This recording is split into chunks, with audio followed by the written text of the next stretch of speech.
परमेश्वर आपको देखता है तो वो ये सोचता है कि ये मेरा याजक है, मेरा अभिषेक इसके ऊपर है, तो मैं इसको इसकी लाइफ में बेस्ट दूंगा।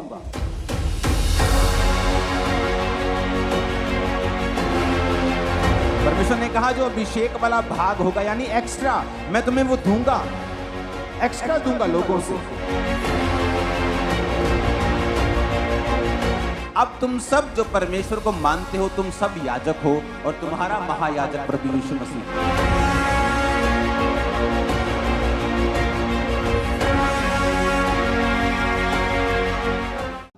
अपने घुटनों के बाहर आकर खुदा को बोले, परमेश्वर आज जो कुछ भी मैं सुनूं,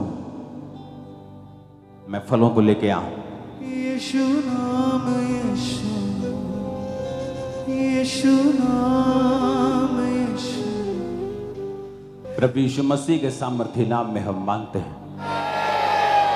जब परमेश्वर ने आखिरी आज्ञा दी थी अपने चेलों को और 500 लोगों को, तो परमेश्वर ने कहा था यरूशलेम को ना छोड़ना, परंतु पवित्र आत्मा के आने की बाट जोहना। और वचन कहता है कि पेंटिकोस्त के दिन जब पवित्र आत्मा उतरा तो वो सब गैर भाषा से भर गए और सब पवित्र आत्मा से भर गए और सब अभिषेक से भर गए। और वचन ये भी कहता है कि वो जब पवित्र आत्मा और अभिषेक से भर गए तो वो सब लोग जो थे परमेश्वर के काम करने लगे, उनके हाथ रखने से रोगी चंगे होने लगे। और ये वचन पूरा हुआ कि अंत के दिनों में मैं अपना आत्मा सब मनुष्यों के ऊपर उंडेलूंगा। पुराने समय में जीसस क्राइस्ट के जन्म से पहले कुछ लोगों के ऊपर आत्मा उतरता था और परमेश्वर उनको अपना अभिषेक देता था। और परमेश्वर ने कहा था याजक जो मेरे अभिषिक्त होंगे ये लोगों के भार को उठाएंगे और लोगों के लिए बलि चढ़ाएंगे। और याजकों को परमेश्वर ने पवित्र रहने के लिए बोला। और वचन ये भी कहता है कि याजकों के ऊपर जो अभिषेक था उसके कारण परमेश्वर ने कहा था कि इनके जीवन में उत्तम दाख, उत्तम तेल और सब कुछ याजकों की लाइफ में जो आएगा वो उत्तम से उत्तम आएगा। मैं 10 तरह का बेस्ट जैतून का तेल मंगवाऊंगा और जो 10 में बेस्ट होगा वो मैं याजकों को दूंगा। यानी याजकों के जीवन में जो भी आशीष होगी वो सबसे उत्तम होगी, क्योंकि ये मेरे अभिषेक किए हुए हैं और ये मेरी सेवा करने वाले लोग हैं।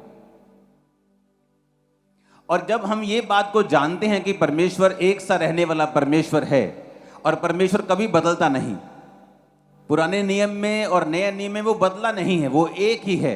कुछ चीजें उसने की हैं लेकिन वो बदला हुआ परमेश्वर नहीं है।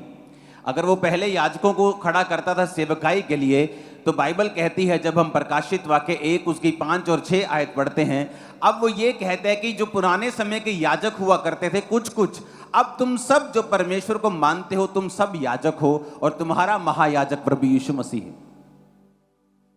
यानी परमेश्वर जब आपको देखता है तो वो इस निगाह से देखता है कि जिसने परमेश्वर को ग्रहण कर लिया, जो परमेश्वर में आ गया, जिसने बपतिस्मा ले लिया, परमेश्वर की निगाह में जब वो आपको देखता है तो एक याजक और एक राजा के रूप में देखता है।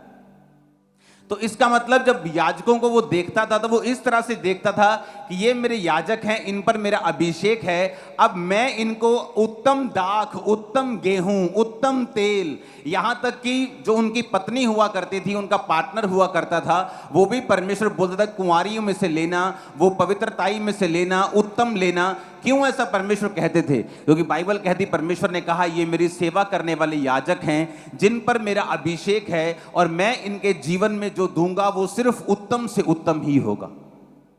तो पुराने नियम के जो याजक होते थे, परमेश्वर कहता कि मैं इनको उत्तम दूंगा, जो भी इनकी लाइफ में आशीष आएगी मैं इनको बेस्ट आशीष दूंगा, दुनिया से अलग करूंगा, मैं इनके ऊपर अपना अभिषेक रखूंगा, मैं इनको सुरक्षित रखूंगा, मैं इनको बीमारियों से बचाकर रखूंगा, मैं इनको शर्मिंदगी से बचाकर रखूंगा, मैं इनको दुश्मन के हाथ में नहीं पड़ने दूंगा। क्यों? क्योंकि इस पर मेरा अभिषेक है और ये मेरा चुना हुआ याजक है और ये सेवा करने वाला है। कितने मेरी बात को समझ रहे हैं? अब पुराने नियम में कुछ कुछ याजक होते थे, बाकी प्रजा होती थी, वो अपने अपने पापों के लिए भेड़ों को लाया करती थी। याजक उन भेड़ों को परमेश्वर के सामने पाप बलि, होम बलि के रूप में, स्वेच्छा बलि, बड़ी सी बलियां होती थी, उनके रूप में परमेश्वर के सामने चढ़ाया करता था। लेकिन लोगों को अधिकार नहीं था बलि चढ़ाने का। लेकिन परमेश्वर ने कहा कि जब प्रभु यीशु मसीह आ जाएंगे तो अनुग्रह आ जाएगा, ऐसा अनुग्रह आ जाएगा जो कभी कुछ कुछ लोगों पे होता था, अब वो सब पे आ जाएगा। और जो कोई परमेश्वर को ग्रहण करेगा, यहोवा पिता के सामने वो याजक ठहराया जाएगा और राजा ठहराया जाएगा। यानी उसकी लाइफ में अब जो कोई आशीष आएगी वो उत्तम से उत्तम आएगी। तुम बेस्ट आशीषों के हकदार होंगे, तुम्हारी लाइफ में हर एक चीज बेस्ट होगी। ऐसा परमेश्वर देखता है आप विश्वासियों को जब वो आपकी ओर देखता है, जिसने बपतिस्मा लिया हुआ है, जो याजक है और जो परमेश्वर यीशु मसीह को अपना उद्धारकर्ता मानता है। समझ आ गई इतनी बात के नहीं? मैं आगे चलूं, ये बेस बना रहा हूं। यानी आप सोचते हैं कि जब परमेश्वर आपको देखता है तो वो क्या सोचता है? मैं आपको बता रहा हूं कि जब परमेश्वर आपको देखता है तो वो ये सोचता है कि ये मेरा याजक है और इसका मेरा अभिषेक इसके ऊपर है, तो मैं इसको इसकी लाइफ में बेस्ट दूंगा। ये परमेश्वर सोचता है आप सबके विषय में। लेकिन अब कुछ पॉइंट हम देखेंगे कि क्या हम सचमुच याजक हैं। याजकों को कुछ काम दिए गए थे परमेश्वर के द्वारा। याजक के ऊपर अगर अभिषेक ज्यादा था और अलग था, उनकी आशीष अलग थी, तो परमेश्वर की इंस्ट्रक्शंस याजकों के लिए अलग थी। जो आम विश्वासी कर सकते थे वो याजक नहीं कर सकते थे। जो याजक कर सकता था वो महायाजक नहीं कर सकता था। अब हम उन विषयों पे बात करेंगे जो परमेश्वर ने याजकों को कहे थे कि अगर तुम याजक हो और मेरे पवित्र किए गए हो तो तुम्हारे जीवन में तुम्हें कुछ इंस्ट्रक्शंस खास हैं जो माननी पड़ेंगी। क्योंकि वचन में लिखा है नए नियम में कि जो परमेश्वर ने तुम्हारा अभिषेक किया है वो तुम्हें सब बातें सिखाता है। यानी तुम्हें घर कैसे चलाना है, तुम्हें बिजनेस कैसे चलाना है, सेवकाई कैसे चलानी है, यानी तुम अपने जीवन में कैसे चलना है, अपनी सेहत का ध्यान कैसे रखना है। परमेश्वर कहता है जो अभिषेक तुम्हारा किया गया है वो तुम्हें सब बातें सिखाता है। यानी अगर आपकी लाइफ में परमेश्वर का अभिषेक है तो आपको वो सब बातें सिखाता जाएगा धीरे धीरे। आपको सब बातों से पंजाबी कहते जानू करवाता जाएगा, तो आपको सिखाता जाएगा ताकि आप अपनी लाइफ में जो कुछ भी करते हैं, आप जॉब करते हैं या बिजनेस करते हैं, आपकी लाइफ में जो कुछ भी आपकी सेकंड कॉलिंग है। पहली कॉलिंग हम सबकी है प्रचार करना, सेकंड कॉलिंग है किसी की डॉक्टर, किसी की इंजीनियर, किसी का बिजनेस, किसी की जॉब, किसी का सेवकाई में काम करना। ये हर एक बंदे की अलग अलग कॉलिंग है और उसकी ब्लेसिंग उसी कॉलिंग में है। अगर वो उसी बुलाहट में बना रहेगा तो ब्लेसिंग तभी उसके पास रहेगी। तो परमेश्वर ने सबको अभिषेक दिया। परमेश्वर ने कहा ये अभिषेक जो तुम्हारे ऊपर होगा ये सब बातें तुम्हें सिखाएगा। अब हमें ये बात मालूम हो गई कि जब परमेश्वर मेरी ओर देखता है तो वो क्या सोचता है। आप एक कंपनी में गए हैं, आपका बॉस जब आपके पास से निकलता है और आपके गले में आई कार्ड होता है उस कंपनी का, तो आपका बॉस सोचता है कि ये मेरी कंपनी में काम करने वाला मेरा एक भाई है।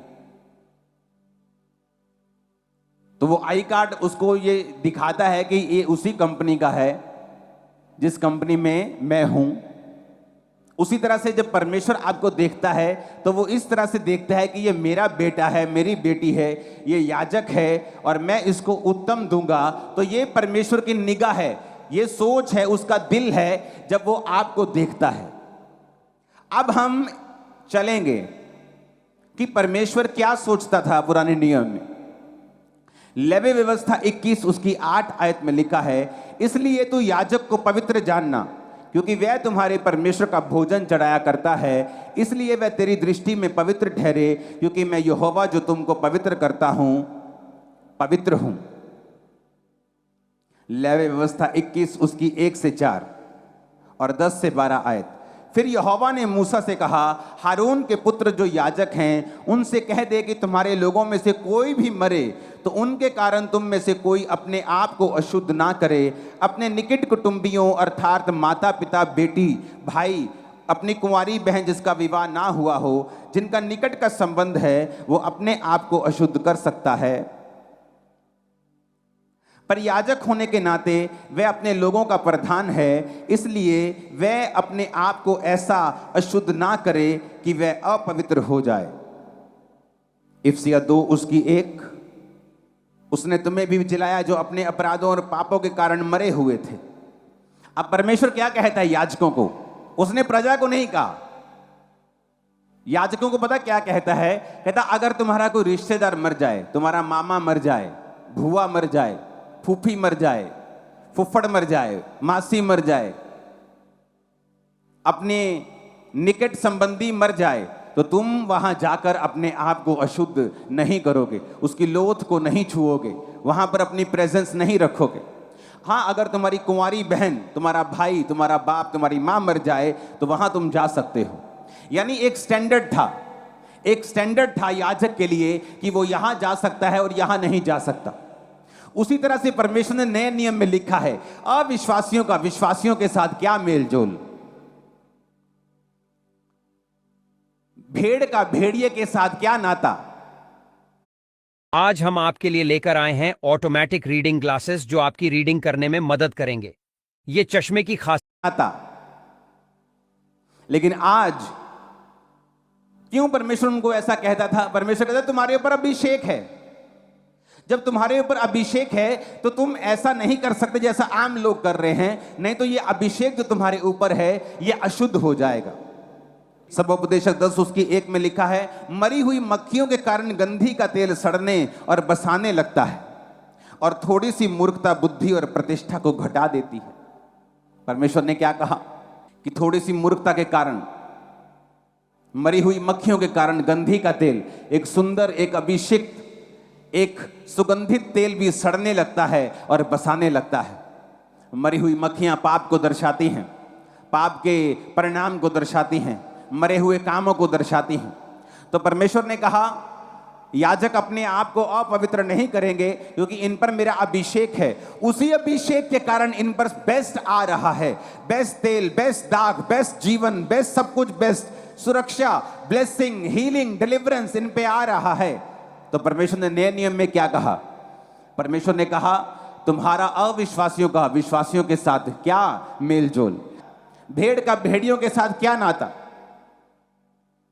लेकिन आज अगर आपको कोई ऐसा लड़की या लड़का पसंद आ जाए जो अविश्वासी हो, आप झट उसके साथ शादी करने के लिए तैयार हो जाते हैं, ये सोच के कि कल को ये क्रिश्चियन बन जाएगा, कल को ये मसीह में आ जाएगा। क्यों? क्योंकि आपको ये पता नहीं है कि आपको अपने अभिषेक को संभाल के रखना है। अगर आप अपने अभिषेक को संभाल के नहीं रखते और उसे गंदा होने देते हैं, गंधी का तेल सड़ने और बसाने लगता है मरी हुई मक्खियों के कारण। कि जो तेल आपके अंदर है, जो अभिषेक आपके अंदर है, वो तो सुगंधित है, वो इतनी सुगंधित है कि वो सब चीज़ों को अपनी ओर खींचेगा। वो उत्तम दाग को, उत्तम जॉब को, उत्तम ब्लेसिंग को, उत्तम बिजनेस को, उत्तम चीज़ों को अपनी ओर लेके आएगा। लेकिन मरी हुई मक्खियों के कारण, कि तुम्हारे काम मरे हुए हैं, तुम्हारे पापों के कारण, तुम्हारी ब्लू फिल्में देखने के कारण, तुम्हारे ध्यान ना रखने के कारण कि क्या ये काम मेरे अभिषेक को खराब कर सकता है। परमेश्वर ने कहा याजकों को कि तुम्हें उत्तम तो मैं दूंगा, लेकिन तुम्हें अब वैसा नहीं करना पड़ेगा जैसे लोग कर सकते हैं। अब तुम आम लोगों में नहीं जा सकते, तुम मरे हुए लोगों में नहीं जा सकते।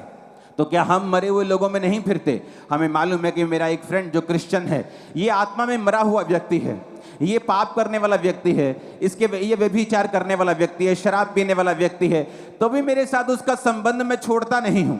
इसका मतलब क्या है? कि मुझे अपने अभिषेक की कोई भी परवाह नहीं है। पुराने नियम में परमेश्वर ने कहा था जो मरा हुआ है उसके पास मत जाना, लेकिन आज नए नियम में परमेश्वर कहता है जो आत्मिक रूप से मरा हुआ है उसका तुम्हारे साथ क्या लेना देना। पौलुस कहता जो भाई कहलवा के मूर्ति पूजा करता हो, जो भाई कहलवा के व्यभिचार करता हो, उसकी थाली में भी खाना नहीं खाना। लेकिन तुमको क्या लगता है? लेकिन तुमको भाई बंधु पूना ज्यादा अच्छा लगता है। जो व्यक्ति व्यभिचार में गिर गया, पाप कर गया, तुम्हें लगता है कि नहीं वो छोटी मोटी बात है, तुम उसके साथ अपना संबंध पूरी तरह से कायम रखते हो, अपनी दोस्ती कायम रखते हो, क्योंकि वो तुम्हारी फ्रेंड रही है, तुम्हारी दोस्त रही है। तो परमेश्वर ने कहा तुम परमेश्वर के वचन को पूरा नहीं कर रहे हो, तुम उसके वचन के प्रति सीरियस नहीं हो। पुराने नियम में तुम उस मुर्दे के प्रति नहीं जा सकते, मुर्दे के पास नहीं जा सकते। नए नियम में क्या कर सकते हो? तुम उस व्यक्ति को प्रचार कर सकते हो कि तुमने गलत किया, तुम ये पाप कर रहे हो, तुम ये गलत काम छोड़ दो। इतना ही संबंध तुम उसके साथ रख सकते हो। परमेश्वर ने कहा उसके साथ खाना नहीं खा सकते, उसके साथ संगति नहीं कर सकते, उसके साथ घूम फिर नहीं सकते, क्योंकि अविश्वासी का विश्वासी के साथ या मरे हुओं का जीवितों के साथ क्या संबंध है। लेकिन आज हमें अपने अभिषेक की परवाह नहीं है, क्योंकि हम अंधे हो चुके हैं। हमें यह मालूम नहीं कि यही वो अभिषेक है जिसके कारण परमेश्वर अपनी बरकतें देता है। आज बहुत से लोग सेवकाई में बरकत को मांगते हैं, क्यों नहीं मिलती? वही सेवकाई स्टक हुई पड़ी, अड़ी हुई, क्यों? क्योंकि अभिषेक में नहीं बढ़ते। अभिषेक में क्यों नहीं बढ़ते? अभिषेक में क्यों नहीं बढ़ते? अभिषेक में तभी बढ़ेंगे जब जेलसी छोड़ेंगे। अभिषेक में तभी बढ़ेंगे जब टांच मारना छोड़ेंगे छोटी छोटी बातों के ऊपर। वो हम छोड़ नहीं सकते, जेलसी छोड़ नहीं सकते। ये कैसे बढ़ गए, ये कल के आए, अब इतना कैसे बढ़ गए? अब इतनी जेलसी होगी तो परमेश्वर अभिषेक नहीं देगा। और अगर अभिषेक नहीं होगा तो ये सारे अभिषेक वाले भाग हैं। परमेश्वर ने कहा मैं तुम्हारा अभिषेक वाला भाग तुम्हें दे दूंगा। यानी अगर तुम्हारी लाइफ के ऊपर अभिषेक है तो एक एक्स्ट्रा ब्लेसिंग है तुम्हारी लाइफ के ऊपर जो परमेश्वर तुम्हें देगा। लेकिन शैतान मूर्ख बनाता है, वो तुम्हें ऐसे भाईचारे में ले जाएगा जो तुम्हारे लिए अच्छा नहीं है। परमेश्वर ने कहा अब तुम परमेश्वर से ऊपर होना चाहते हो, ये तुम्हारी मर्जी है, क्योंकि उसका वचन कहता है कि अगर कोई भाई कहलाकर, क्रिश्चियन कहलाकर मूर्ति पूजा करता हो, शराब पीता हो, अगर कोई भाई कहलाकर गंदे काम करता हो, भाई कहलाकर व्यभिचार करता हो, जादू टोना करता हो, तो तुम्हारा उसके साथ कोई संबंध नहीं है, तुम उसके साथ खाना भी नहीं खा सकते, क्योंकि हमें अपने अभिषेक की परवाह आज नहीं है। दाऊद को 16 साल की उम्र में अभिषेक कर दिया गया, लेकिन उसे राजा नहीं बनाया गया। परमेश्वर ने कहा दाऊद ये मेरी इच्छा तो है तो मैं तुम्हें राजा बनाऊं, राजा की कुर्सी पे बिठा दूं, लेकिन अभी वो कुर्सी वाला अभिषेक तुम्हारी लाइफ के ऊपर नहीं है। तो दाऊद को वफादार रहना पड़ा। पहला अभिषेक आप पर आता जब आप तौबा करते हैं। दूसरा अभिषेक आप पर आता है जिस तरह दाऊद के ऊपर आया और वो अकेले यहूदा के गोत्र का राजा बना, उसी तरह से आपकी लाइफ का अभिषेक भी बढ़ता जाता है जब आप परमेश्वर के साथ पहले अभिषेक के बाद वफादार रहते हैं। आपका पहला अभिषेक कब होता है? जब आप बपतिस्मा लेते हैं, आप पवित्र आत्मा को पाते हैं, आपको अभिषेक मिलता है, तब आपको फिर वफादार रहना है, अपने अभिषेक को संभाल के रखना है। आप ऐसी संगतियां नहीं कर सकते जहां पर आपका अभिषेक लीक हो जाए, जहां पर आपका आत्मिक जीवन लो हो जाए। अगर आपको अपना अभिषेक संभाल के आप नहीं रखेंगे, वो नहीं बढ़ेगा। दाऊद जब 30 साल का हुआ, परमेश्वर ने उसको यहूदा गोत्र का राजा बनाया। अभी भी इजराइल का राजा नहीं बनाया, सिर्फ इजराइल के 12 गोत्रों में से एक गोत्र का राजा बनाया। क्यों? अभी तक वो अभिषेक उसकी लाइफ के ऊपर नहीं था कि उसको सारे गोत्रों के ऊपर राजा बना दिया जाए। वो 30 से जब 37 साल का हुआ तो बाइबल कहती फिर परमेश्वर ने उसे पूरे इजराइल का राजा बनाया। क्यों? परमेश्वर ने दाऊद की लाइफ में 20, 21, 22, 23 साल लगा दिए उसे राजा बनाने में, जबकि अभिषेक उसका टीन एज में ही कर दिया गया था, क्योंकि परमेश्वर ये देख रहा था कि दाऊद उसके साथ वफादार रहे और अभिषेक में बढ़े। और जब वो अभिषेक में बढ़ता जा रहा था, परमेश्वर उसकी लाइफ में ब्लेसिंग्स को, उसके राज्य को बढ़ाता जा रहा था। कितने मेरी बात को समझ रहे हैं? लेकिन आज हमें कोई परवाह नहीं है। क्या आज हमें परवाह है इस चीज की कि क्या हमारा अभिषेक हमारी संगति से खराब हो रहा है? कोई परवाह नहीं। कैसी संगति हम कर रहे हैं, कोई परवाह नहीं। हमारे दोस्त कैसे हैं, हमें कोई परवाह नहीं है। अगर आपको याजक परमेश्वर कहता है तो उसकी जिम्मेवारियां भी परमेश्वर ने रखी हैं। वो कहता है याजक को मैं बेस्ट दूंगा, तुम्हें मांगने की जरूरत नहीं। परमेश्वर कहता है मैं बेस्ट दूंगा, दाख, तेल, लाइफ, पार्टनर, एवरीथिंग तुझे बेस्ट दूंगा, किसी चीज की कमी तुम्हारी लाइफ में नहीं आने दूंगा। पर याजकों को वो क्या कहता है? कहता तुम फिर दुनिया से अलग जियोगे, जैसा तुम्हारा दोस्त जीता है तुम भी वैसा जीना चाहते हो, तो तुम्हारे ऊपर याजक का अभिषेक नहीं रहेगा। जब अभिषेक नहीं रहेगा तो वो ब्लेसिंग्स, वो सुरक्षा, वो परमेश्वर का स्पेशल फेवर भी तुम्हारी लाइफ के ऊपर नहीं रहेगा। आज तो तुम चर्च में हो, लेकिन जब यहां से चले जाओगे तब कहां जाओगे? कल तुम अपने काम में क्या करोगे, अपने बिजनेस में क्या करोगे? क्या तुम चोरी करोगे? तो इसका मतलब तुम्हारे ऊपर परमेश्वर का अभिषेक नहीं रहेगा, क्योंकि याजकों के ऊपर एक जिम्मेवारी थी। अपना घर चलाने की जिम्मेवारी भी याजकों के ऊपर थी। लेवी व्यवस्था 21 उसकी 9 में लिखा, यदि याजक की बेटी वैश्या बनकर अपने आप को अपवित्र करे तो वह अपने पिता को अपवित्र ठहराती है, वो आग में जलाई जाए। परमेश्वर ने क्या कहा? पुराने नियम में अगर याजक की बेटी वैश्या बन जाए तो आग में जला दो। तो नए नियम में भी उसने सेम कहा, लेकिन किस तरह से कहा वो हमें देखने की जरूरत है। पहला तीमुथियुस 3 उसकी 2, 4 और 11, 12 में लिखा है, यह आवश्यक है कि अध्यक्ष निर्दोष और एक ही पत्नी का पति संयमी, सुशील, सभ्य, अतिथि सत्कार करने वाला, सिखाने में निपुण, अपने घर का अच्छा प्रबंध करता हो, अपने बाल बच्चों को सारी गंभीरता से अधीन रखता हो। तो चेंज नहीं किया, लेकिन मारने का अधिकार अभी नहीं दिया। मार कुटाई बंद हो चुकी कि फूल सूली पे चढ़ा दो, आग लगा दो, वो पत्थर मार दो, बंद हो गया। पर कहता अपने बेटे पे छड़ी चला, छड़ी चलाना बंद नहीं किया। पूरी गंभीरता से अधीन रख, ये बंद नहीं किया। आप अपने घर के अगुए हैं, आप अपने घर के पिता हैं, आप अपने घर के याजक हैं, लेकिन आपको यह नहीं मालूम कि आपके बच्चों के दोस्त कौन हैं, वो स्कूल में क्या कर रहे हैं, वो अपनी लाइफ में क्या कर रहे हैं। बहुत सारे प्रॉफिट्स ने यह गलती की है, सेवकाई में इतना बिजी हो गए कि अपने बच्चों को अपने अधीन कभी नहीं किया। जिस तरह के शमूएल, ऐसा नबी जिसकी एक भी बात धरती पे गिरती नहीं थी, लेकिन वचन कहता है कि उसके बच्चे परमेश्वर की राहों पर नहीं चले। क्यों? क्योंकि हर टाइम सेवकाई में बिजी, अपने बच्चों की ओर कभी भी ध्यान नहीं दिया, अपने परिवार की ओर ध्यान नहीं दिया। जबकि वचन ये कहता है कि अगर तुम अध्यक्ष बनना चाहते हो तो तुम्हें अपने परिवार को भी संभालना आना चाहिए। आपको नहीं पता आपकी वाइफ की प्रेयर लाइफ कितनी है, आपको नहीं पता आपके हस्बैंड की प्रेयर कितनी है। आप अपना घर व्यवस्थित नहीं किया।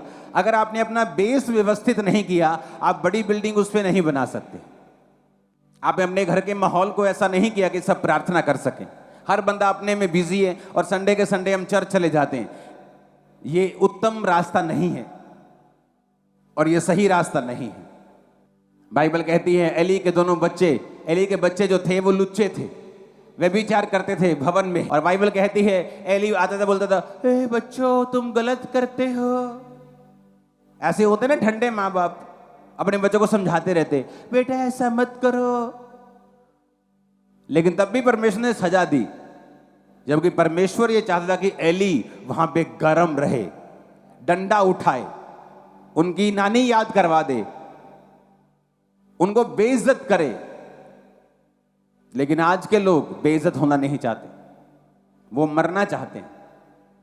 तो एली ने उनको बेइज्जत नहीं किया, पर बाइबल कहती है फिर वो नाश के रास्ते पे चले गए। और एक दिन संदूक उठा लिया गया, जब हमला हुआ और दोनों बच्चे एक ही दिन में मर गए। और जब एली को यह समाचार मिला, वो भारा था, कुर्सी पे बैठा हुआ था, तोंद निकली हुई थी, बहुत भारी था। जब उसने समाचार सुना, झटका लगा और वो भी गिरा, और भारी होने के कारण गर्दन के भार गिरा और गर्दन के मणके टूट गए और वहीं पे वो मर गए। जहां गर्म होना चाहिए था वहां गर्म नहीं हुए, ताकि घर में कलेश ना हो, असहज वातावरण ना बने। आज तुम अपने बच्चों को कुछ नहीं कहते, तुम्हें मालूम है तुम्हारी बेटी बिगड़ रही है, तुम कुछ नहीं कहते कि घर में कलेश ना हो, इसके बाप को मालूम ना हो जाए। एक दिन वो छोटा सा सांप जो तुमने पाला हुआ है वो बड़ा अजगर बन जाएगा, क्योंकि जो छोटा सा सांप उत्पत्ति में आदम के पास आया था, वो प्रकाशित वाक्य में एक बड़ा अजगर बन के आता है। एली ने अपने बच्चों की ओर ध्यान नहीं दिया, खुद परमेश्वर में चलता रहा, लेकिन अपने बच्चों पे डंडा नहीं उठाया। उसके पास ताकत थी, वो अपने बच्चों को एक्सपोज करता लोगों के सामने और बोलता कि ये व्यभिचारी हैं, मत करो, मत करो, तुम याजक, इनको याजक मत समझो। ऐसे बड़े स्टेप उठाता उनके सामने, उनको शर्मिंदगी होती, फिर वो तौबा कर लेते। लेकिन मुंह से समझाता गया, सिर्फ सिंपल, ओ बेटा डोंट डू दिस, बेटा ऐसे मत करो, की करिए हो आजकल के न्याणे मानते ही नहीं गए, और तुम उनको बड़ा कर रहे हो नाश के लिए। बहुत से सेवक नहीं उठा पाते ऐसे स्टेप्स को और अपने बिगड़े हुए बच्चों को पुलपिट पे खड़ा करे रखते हैं। उन्हें लगता है अगर हम कुछ कहेंगे तो हमारा घर अव्यवस्थित हो जाएगा। ऐसा करते इसकी शादी करते थे, शादी तो कर दी, वो शादी के फिर 2 साल बाद बिगड़ जाएगा, क्योंकि अगर तुमने स्पिरिट को हैंडल नहीं किया, अगर तुमने आत्मा को हैंडल नहीं, पाप को हैंडल नहीं किया, तो शादी से पहले जो पाप तंग करता था शादी के बाद भी वो तंग करेगा, क्योंकि तुम्हें काबू करना पड़ेगा पहले से ही, वो बाद में भी तंग तुम्हें नहीं करेगा। कितने मेरी बात को समझ रहे हैं? तो याजक अगर बनना है तो याजकों की जिम्मेवारी भी देखो परमेश्वर ने कैसी रखी है। याजकों की बेटियों को पवित्र होना था, याजकों के बेटों को पवित्र होना था। याजक को जिम्मेवारी निभानी थी कि वो अपने बच्चों को, अपने बाल बच्चों को गंभीरता के साथ अधीनगी में रखे और परमेश्वर में चलाए। क्यों परमेश्वर अब्राहम से खुश था? क्यों परमेश्वर बोलता था? जब 3 दूत अब्राहम के पास आए और उन्होंने खाना खाया, उनमें से 2 दूत थे और एक यहोवा परमेश्वर था। जब बाइबल कहती है वो सदोम और अमोरा की ओर चले उनको नाश करने के लिए, तो जो एक दूत यहोवा परमेश्वर था, तो वो अपने मन में सोचने लगा कि जो मैं करने वाला हूं, क्या मैं अपने दोस्त अब्राहम से छुपा के रखूं? क्योंकि ये अपने घराने को आज्ञा देगा कि मेरे बाद तुम परमेश्वर में अटल चलते रहोगे। आज्ञा देगा, कमांड करेगा, विल बनाएगा। मेरे बाद अगर मेरे बच्चे यहोवा में चलते हैं तो सारी प्रॉपर्टी के मालिक हैं, नहीं तो ये सारी प्रॉपर्टी सब में बांट दी जाए। ऐसी विल, ऐसी कमांड, ऐसी पावर अपने घराने के ऊपर कि बेटा ये सही रास्ता है, तुम्हें यहोवा में चलना है, मुड़ना रास्ता नहीं है, नहीं तो मैं तेरा बाप नहीं हूं। लेकिन नहीं, आज के विश्वासी ऐसे कदम नहीं उठा सकते और वो धीरे धीरे अपने बच्चों को नाश होता हुआ देखते हैं। पहले बिगड़ता हुआ देखते हैं, फिर नाश होता हुआ देखते हैं, फिर शैतान के हाथों में देखते हैं, फिर इस धरती के ऊपर उन्हें दुख भोगता हुआ देखते हैं, फिर परमेश्वर के सामने प्रार्थना करते हो परमेश्वर। फिर परमेश्वर कहता तुझे मेरा वचन सुनाई नहीं दिया था जब मैं बोल रहा था? तुझे ये मालूम नहीं कि मैं ही वचन हूं, वचन ही मैं हूं? जब मैं वचन के जरिए तुमसे बात कर रहा था तुम्हें सुनाई नहीं दिया था? तब तुम्हें एक्शन लेना चाहिए था, स्टैंड लेना चाहिए था, फास्टिंग करनी चाहिए थी, प्रार्थना करनी चाहिए थी, प्रेम भी करना चाहिए था अपने बच्चों से अधिक, ताकि तुम उन्हें बदल सको और मुझ में ला सको। क्योंकि अगर तुम्हें याजक बनना है तो तुम्हारे ऊपर एक जिम्मेवारी भी है जो परमेश्वर दिखाता है। ऊंची आवाज में हालेलुया बोलो। अगर तुम याजक हो तो तुम वो नहीं कर सकते जो दुनिया कर सकती। अगर तुम याजक हो और तुम ये मानते हो कि मैं याजक हूं, मेरे ऊपर परमेश्वर का अभिषेक है, तो फिर तुम वो नहीं कर सकते जो दुनिया करती। पवित्र आत्मा से भरने के बाद, पवित्र आत्मा की गहरी उपस्थिति को लेने के बाद, बहुत गहरी उपस्थिति 2004 से मैंने पवित्र आत्मा की देखी है अपनी लाइफ में। जब परमेश्वर कहता है याजक, तुम याजक हो, तो तुम अपनी भुआ के मरने पे नहीं जा सकते हो। तो परमेश्वर इतनी गहरी इंस्ट्रक्शंस इनको देता था, तो परमेश्वर आज भी याजकों को कहता है तुम लोगों को कि तुम अविश्वासियों के साथ तुम्हारा क्या मेल जोल? तुम उनको प्रचार करो, तुम उनके लिए प्रार्थना करो, तुम उनके लिए हेल्प करो, तुम उनसे तसल्ली करो, उनको गले लगाओ, उनको प्यार करो, लेकिन उनके जैसे काम, उनके जैसे संगति, उनके जैसे बीच में रह के उनको प्रसन्न करने का प्रयत्न नहीं कर सकते तुम लोग। तो मैंने अपने आप को अलग किया। मुझे मसीह में आए शायद सिर्फ 1 साल हुआ होगा। तब मैं वचन को जल्दी समझता था। जब मुझे मालूम हुआ था कि मुझे बपतिस्मा लेना है, कि बपतिस्मा नाम की कोई चीज़ होती है, तो मैं अपने पास्टर को बोलता था। वो पास्टर नहीं थे, जस्ट सेवा करने वाले लोग थे। तो मैं बोलता था जल्दी बपतिस्मा दो। बोलते थे पास्टर देंगे, जब पास्टर इकट्ठे हो जाएंगे 20-30 लोग तो पास्टर बैप्टिज्म देंगे। तो उस पास्टर से जब मेरा बपतिस्मा हुआ, जब 20-30 लोग इकट्ठे हुए, वो भी 1-1.5 महीने बाद, जबकि मुझे जब बपतिस्मे के बारे में मालूम हुआ था, मैंने कहा था जल्दी जल्दी मुझे बपतिस्मा दे दो। और आज लोग 6-6 महीने, 1-1 साल सोचते रहते कि मैं बपतिस्मा लूँ या ना लूँ। क्या सोचते रहते हो कि मुझे पाप करना है, मैं अभी पाप करूँगा, मैं साफ नहीं हूँ? अगर तुम्हें साफ होकर ही परमेश्वर के पास आना है तो उसमें परमेश्वर की क्या बड़ाई है? बाइबल कहती है वो तुम आओ, परमेश्वर तुम्हें साफ करेगा। तुम ये नहीं सोच सकते कि मैं बपतिस्मा तब लूंगा जब मैं साफ हो जाऊंगा। तुम ये नहीं सोच सकते कि जब मुझे आवाज आएगी। कौन सी आवाज? परमेश्वर तो आवाज दे चुका है बाइबल में कि तुम में से सब लोग बाप बेटा पवित्र आत्मा के नाम से बपतिस्मा ले और परमेश्वर को ग्रहण करें। अब कौन सी आवाज की उड़ीक कर रहे हो? नहीं, मैंने फलाने टाइम पे एक नाम लिया हुआ है। बाइबल कहती है जब तुमने परमेश्वर को जान लिया, पुरानी बातें बीत गई, तुमने वो लिया कि परमेश्वर को जान सको। अब जब तुमने परमेश्वर को जान लिया कि जीसस क्राइस्ट मेरा असली, ओरिजिनल, ऑथेंटिक, सच्चा परमेश्वर है, अब यीशु मसीह के पीछे आने का टाइम हो चुका है। अब परमेश्वर को फॉलो करने का टाइम हो चुका है। आमीन। लेकिन अभी भी सोचते हैं, इसका मतलब अभी भी पाप का बीज तुम में है। अभी भी तुम सोचते हो कि मुझे पाप करना है। और अगर तुम सोच ही रहे हो कि मुझे शायद पाप करना है, तो अब इसका मतलब यह है कि तुम अभी याजक नहीं हो। और अगर याजक नहीं हो, अभिषेक नहीं है, तो वैसी ब्लेसिंग्स तुम्हारी लाइफ के ऊपर नहीं है। कितने आज इन वचन को समझ रहे हैं? अभिषेक के कारण नाश होगा। अभिषेक वाला भाग यानी एक्स्ट्रा भाग, कहते तुम्हारे पास एक्स्ट्रा ये कार्ड है ना, जो गोल्डन कार्ड, इसकी एक्स्ट्रा बरकतें मिलती हैं, एक्स्ट्रा प्रिविलेज मिलता है। परमेश्वर ने कहा जो अभिषेक वाला भाग होगा यानी एक्स्ट्रा, मैं तुम्हें वो दूंगा, एक्स्ट्रा दूंगा लोगों से, क्योंकि तुम्हारा अभिषेक वाला भाग है। और वचन कहता है कि मरी हुई मक्खियों के कारण गंधी का तेल सड़ने और बसाने लगता है। पाप के कारण तुम्हारा अभिषेक जो है वो खत्म होने लगता है, कम होने लगता है। गलत संगति के कारण तुम्हारा अभिषेक कम होने लगता है। परमेश्वर ने कहा याजकों को कि तुम सबके साथ शादी नहीं कर सकते हो, तुम अपने ही दायरे में रह के, अपने ही कुलों में रह के किसी पवित्र के साथ शादी कर सकते हो।